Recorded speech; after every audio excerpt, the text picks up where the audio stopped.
Hello guys! Magandang hapon! Welcome to RJ's Family Vlogs!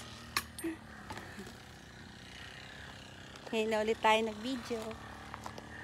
Papakita ko pala sa inyo yung mga sunflower na tinanim natin beside ng gate.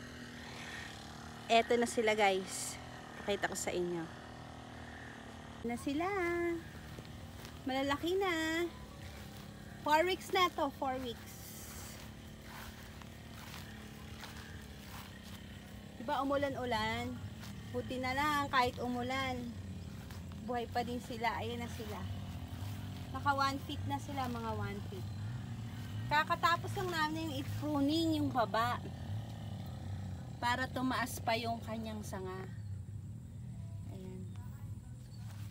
Kinakain kasi ng caterpillar kaya pinutol namin yung mga dahon.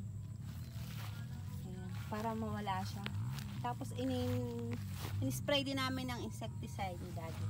Ayan na siya naman. Rinuning namin yung baba niya. Down sa baba. Para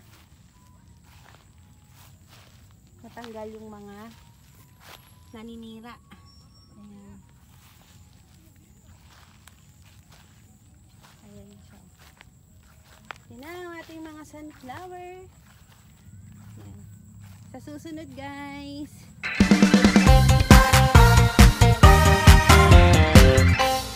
Bulaklak. So ayan na lang muna guys. Bye bye.